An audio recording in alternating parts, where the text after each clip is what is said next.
Kabul airport के पूर्वी gate पर रात भर जबरदस्त फायरिंग हुई है। लोहे की कटीली तारों को फांदकर एयरपोर्ट में घुसने की होड़ मची हुई है। भीड़ को काबू करने में रुक रुक कर फायरिंग होती रही। काबुल एयरपोर्ट के बाहर अब भी हजारों लोगों का जमावड़ा है। हजारों लोग काबुल एयरपोर्ट पर आना चाहते हैं ताकि यहां से किसी दूसरे मुल्क में जा सकें। और कैसे कटीली तारों को पार कर रहे हैं, वो अपने बच्चों को तक को फेंक दे रहे हैं जिनमें ये ब्लेड्स लगे हुए हैं, जिनमें बच्चे फंस तक जा रहे हैं। अमेरिकी सैनिक या दूसरे देशों के सैनिक इसको देख कर रो तक रहे हैं। ऐसी खबरें भी हैं कि हम कैसे इनकी मदद करें, लेकिन यह मंजर वहां पर देखने को मिल रहा है पिछले 3 दिनों से। और ये तस्वीरें बता रही हैं कि कैसे वहां पर काबुल एयरपोर्ट बिल्कुल तबाह है। बिल्कुल वहां पर कोई लॉ एंड ऑर्डर नहीं है। बस अमेरिकी सैनिक किसी तरह वहां स्थिति को संभालने की कोशिश कर रहे हैं, लेकिन कई बार स्थिति उनके भी काबू से बाहर हो जा रही है। 2 तस्वीरें, एक तरफ अमेरिकी महिला वहां पर अमेरिकन सैनिक जो है वहां पर, जो अमेरिकी फौज है, उनसे लगातार गुहार लगा रही कि मैं अमेरिका से हूं, हमें बचाइए, हम यहां काबुल में आए थे, एक शादी में फंस गए। तो दूसरी तरफ उन्हीं कटीली बाड़ों को फांद कर कैसे लोग अपनी जान दांव पर लगाकर अपनी जान बचाने की कोशिश कर रहे हैं। ये आप इन तस्वीरों को समझिए। ये ब्लेड वाले कटीले तार, जिसमें कोई फंस जाए तो ये चीर फाड़ कर रख दें, काट दें। उनको फांद कर काबुल एयरपोर्ट में दाखिल करने की कोशिश कर रहे हैं ये लोग, ताकि अगर इनको लगता है कि एक बार काबुल एयरपोर्ट पहुंच गए तो वहां से निकलने का इनके पास चांस है। मनीष, क्या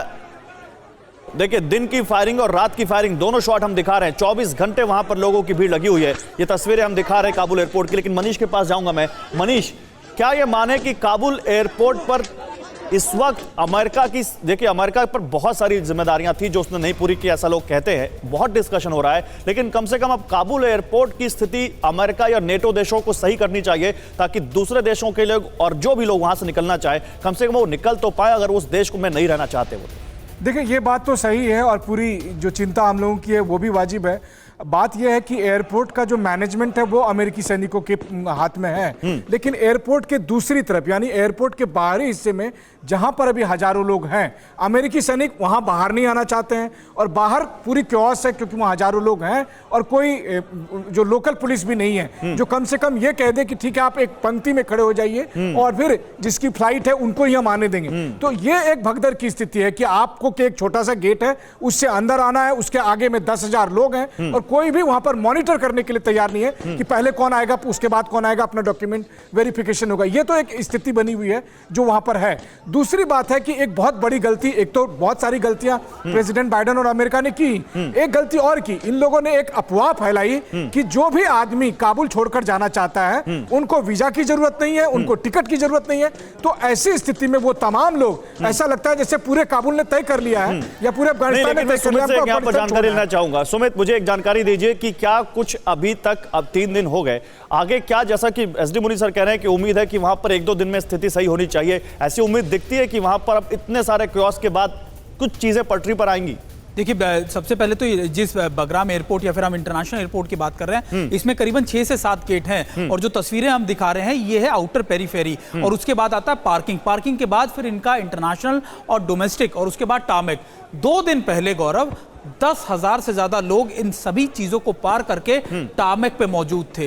हालांकि अभी टार्मेक पे से लोगों को हटा दिया गया है और यही हाल उनका जो आप कह सकते हैं कि जो डिफेंस टार्मेक्स थे या फिर उनके विंग्स थे, जहां पर ये लगातार इनके जो डिफेंस की चीजें खड़ी होती थी, वहां पर भी आलम यही था। तो अभी वहां से लोगों को हटा दिया गया, लेकिन बाहर की तरफ लोग भारी संख्या में मौजूद हैं। 7,000 अमेरिकी सोल्जर्स हैं, 10 गुना ज्यादा वहां पर लोग बाहर मौजूद हैं, यानी 70-80 हजार के लोग। और लोगों ने, मनीष ने बिल्कुल बात ठीक कही कि लोगों को में जो अफवाह फैली कि अब अगर आपको निकलना है तो आप आइए, यहां पर एयरक्राफ्ट खड़े हैं, लोग भारी संख्या में अपने परिवार को लेकर, अपने यार दोस्तों को लेकर वहां पहुंचे, लेकिन वहां पर अंदर ही नहीं घुसने दिया गया। इसलिए लोग डेस्परेशन में सवाल ये है कि फिर वहां पर कोई सिस्टम आएगा नहीं तो फिर ये तो तस्वीरें लगातार आती रहेंगी। अगर वहां पर कोई सिस्टम नहीं बनाया गया कि यहां से आप आइए, ये लोग आएंगे पहले, ये लोग बाद में आएंगे, ये फ्लाइट वाले इधर आए, तब तो वहां पर ये तस्वीरें आएंगी और ऐसी गोलियां चलती रहेंगी और ऐसे मासूम लोग मरते रहेंगे, मजलूम लोग मरते रहेंगे। फिक्र आपकी, सोमवार से शुक्रवार रात 9 बजे सिर्फ TV9 भारतवर्ष पर।